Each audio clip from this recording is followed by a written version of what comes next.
My 32-year-old 32 female brother 35 is irresponsible. He has multiple children with different women and does not support them financially. He's also my mum's favourite. She sees no fault in his actions and believes he is misunderstood. My parents are retired and have a fixed income. I'm financially stable and support them by giving them $500 a month for groceries and bills. Occasionally, I provide additional money for unexpected expenses without any questions. Recently, my mum asked me for $2,000 and I sent it to her. Strangely, I encountered my brother at a family wedding.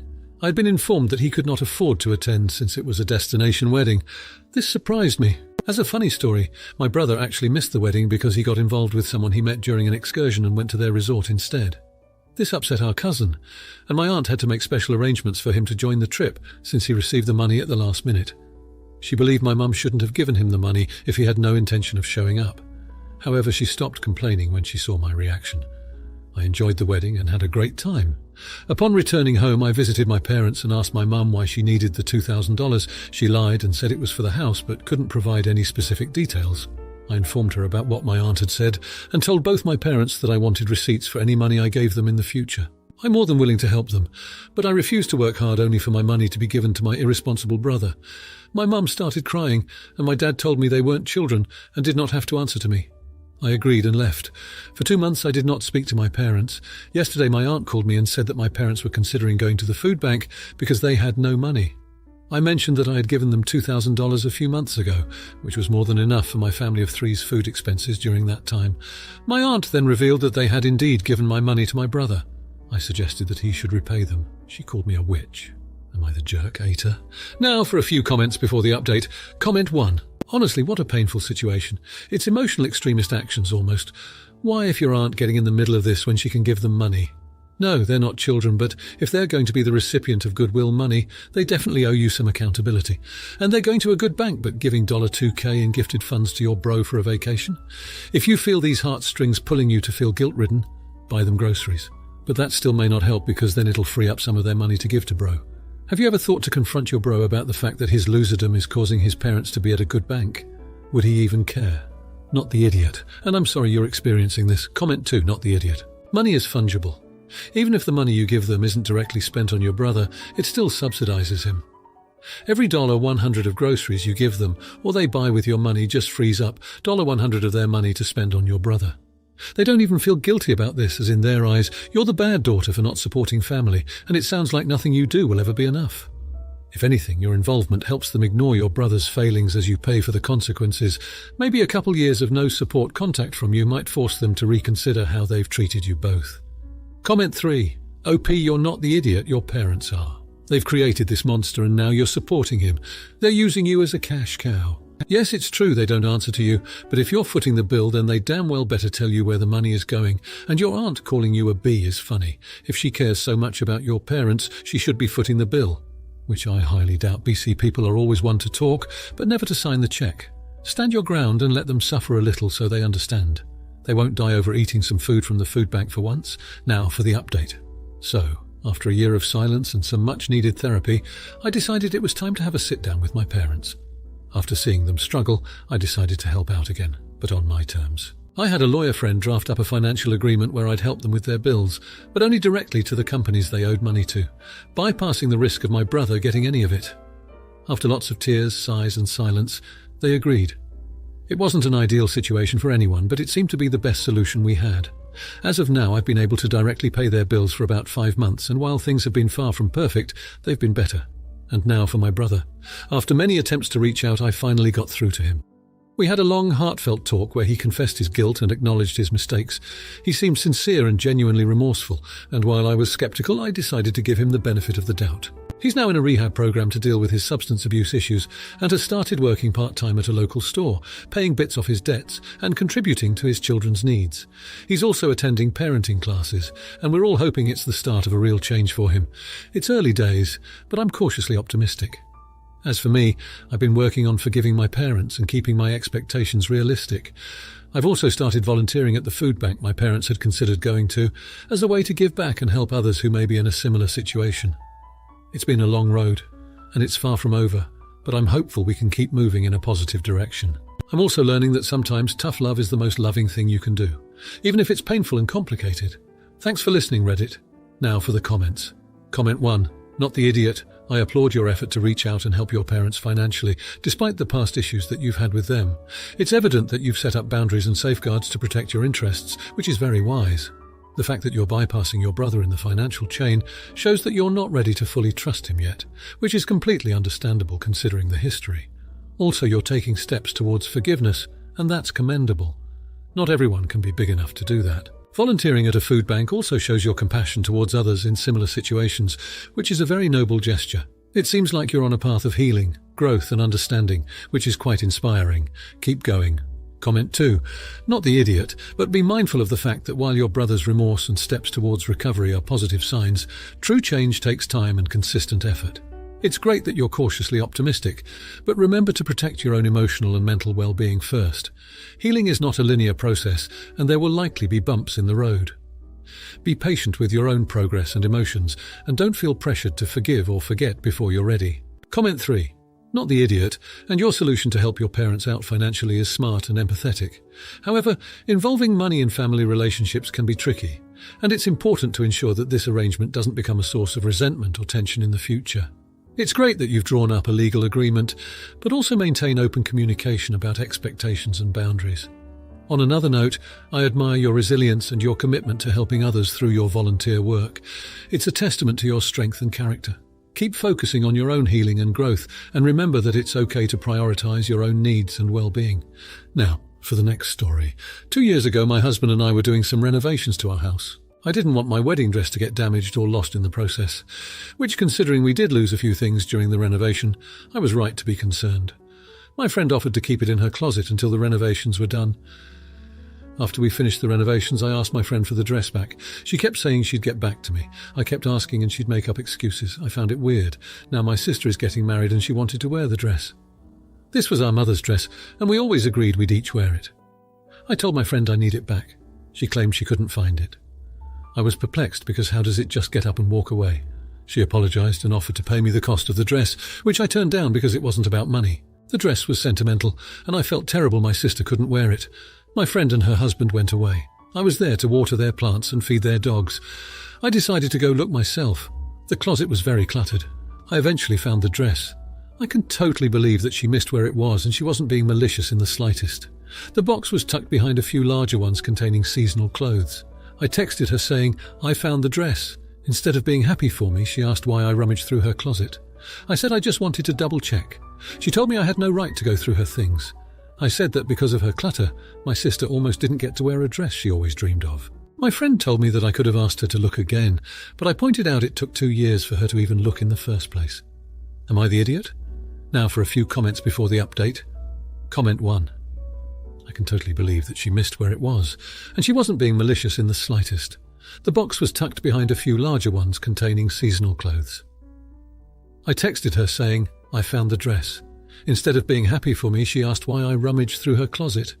Lol, so interesting that she knew exactly where you rummaged to find this lost dress.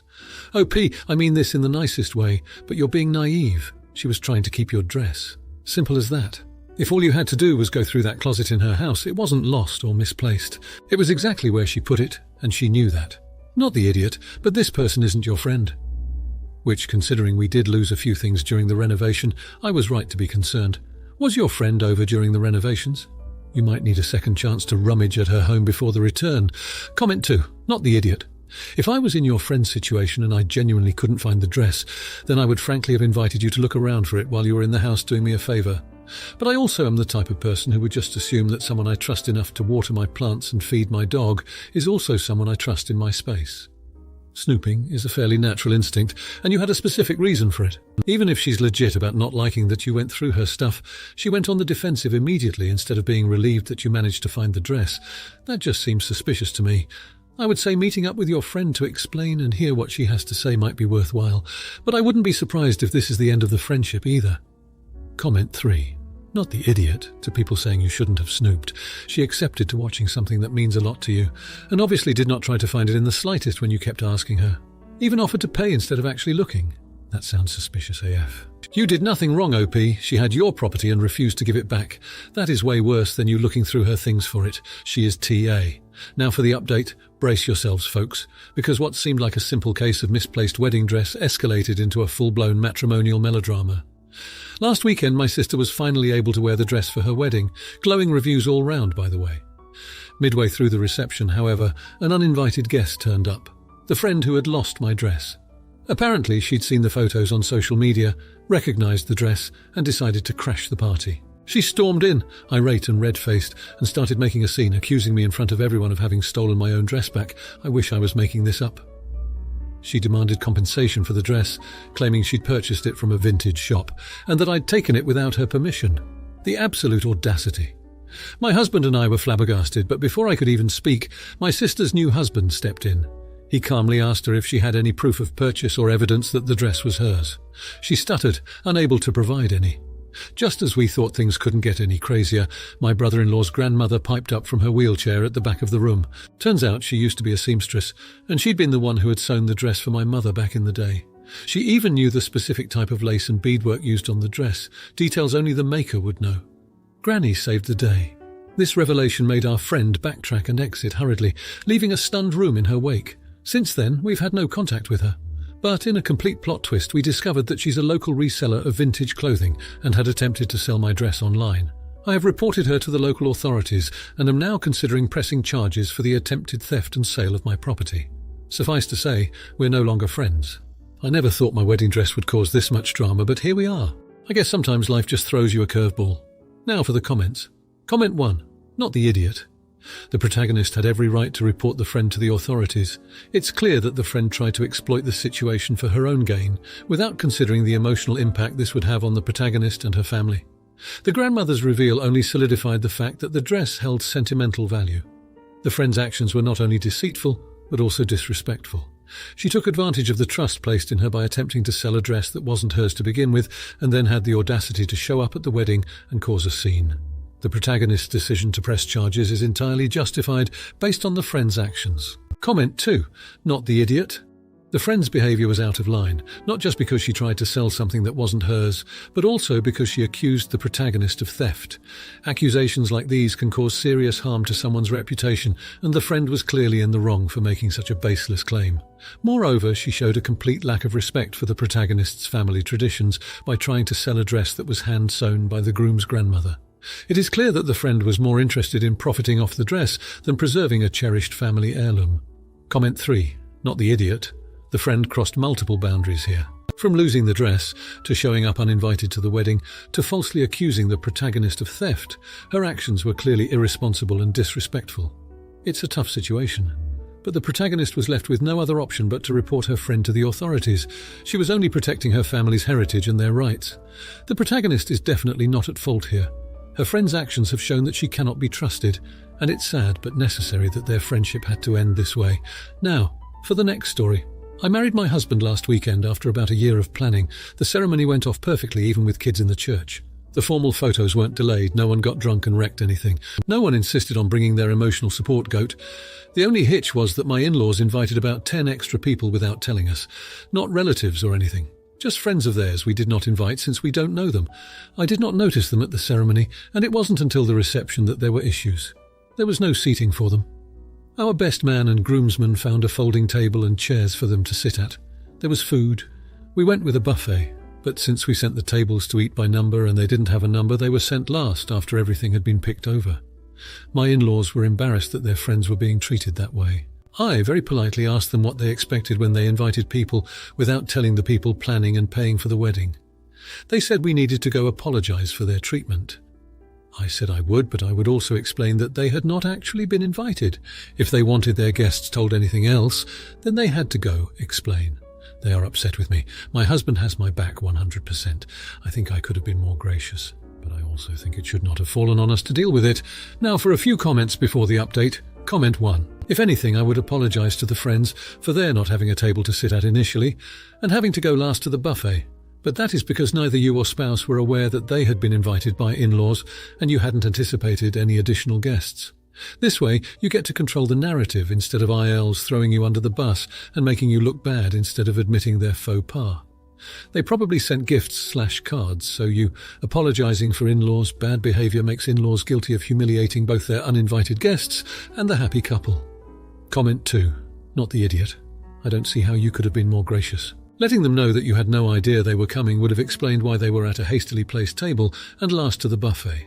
This is all on your in-laws, and now you need to be watching for future similar behavior and nip it in the bud. Hoping not to see AIT for disbanding in-laws' surprise baby welcoming party at our home that I was expected to host when we arrived with newborn from the hospital. Comment 3. Your in-laws are of course entirely out of line and are the jerks here. But the people they invited are also jerks for even showing up. They did not receive an actual invite. Is this their first day on Earth? Do they not know how weddings work? They didn't think it was odd that their invitation was a verbal one from the groom's parents and not a physical paper one sent in the mail by the couple. Not the idiot now. For the update. So the last couple of weeks have been a whirlwind, to say the least. 2 days after the reception debacle, my husband and I decided to take a mini honeymoon to decompress. We had initially planned to postpone it due to work commitments, but after the in-law madness we needed a breather. Just as we were about to leave, we received a text from my sister-in-law. Apparently the in-laws had a family meeting, without us mind you, and decided we should host another reception to rectify the unfortunate misunderstanding. You could have heard my jaw hit the floor from Mars, I swear. I was livid, but my husband, the saint that he is, calmly replied saying we'd discuss it upon our return. We took off, had a lovely time, and almost managed to forget about the drama. Almost. Flash forward to our return, we walk into our apartment to find, wait for it, a second reception fully planned and being set up in our living room by a party planner. The in-laws had somehow convinced our building manager to let her in. I was ready to blow a gasket, but the shock of it all left me speechless. As we're standing there in utter disbelief, the in-laws walk in, all smiles and completely unapologetic, followed by the uninvited guests from the wedding. Turns out they had been informed of the surprise second reception and were just as shocked as we were.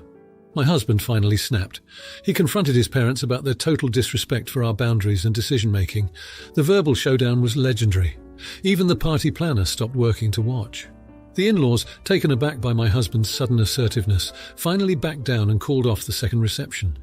They even had to explain the whole situation to the uninvited guests who, thankfully, were very understanding and left without much fuss. So in the end, our apartment was returned back to normal. The in-laws have been put in their place and we have inadvertently set some hard boundaries. No apologies were made by us at least, but I think it's safe to say that our in-laws may think twice before pulling a stunt like this again. Oh, and the party planner. She got a decent tip from the in-laws and a good story to tell at dinner parties. So I guess all's well that ends well. Now for the comments. Comment 1. Not the idiot. Your in-laws clearly overstepped their boundaries. A honeymoon is a sacred time for newlyweds, a time for you to relax and enjoy each other's company, especially after a stressful wedding reception. The fact that they decided to plan a second reception without your knowledge is a clear violation of your privacy and personal space. Although they may have had good intentions, they should have consulted you first. It's your marriage, your reception, your home. They don't have the right to make such decisions on your behalf. It's good that you confronted them and set boundaries. It's a step in asserting your rights as a couple. They need to respect that and understand that they can't just do as they please. Comment 2. Not the idiot. While it can be argued that your in-laws were only trying to make up for the disastrous first wedding reception, the fact remains that they did it without your consent. This is about more than just a reception, it's about respect and communication. They should have communicated their plans with you instead of taking matters into their own hands. It's not about the party planner or the tip, it's about the principle. Your home is your sanctuary and they violated that. It's important to remember that while you are a part of their family now, you also have your own family unit that needs to be respected. Comment 3. Not the idiot. The fact that no apologies were made is concerning. They seem to have acknowledged their mistake by backing down and cancelling the reception. But an apology is a verbal affirmation that they understand their mistake and are remorseful. By not apologising, they're indirectly saying that they don't see their actions as wrong. This could potentially lead to more boundary violations in the future. It's great that you set boundaries, but it's important to enforce them as well. If they continue to disrespect your boundaries, it might be time for a serious discussion about their role in your lives. If you like this video, you'll probably like these too. Also, while you're here, please consider subscribing. It's your support that keeps this channel alive and allows me to make better and longer videos. Have a great day.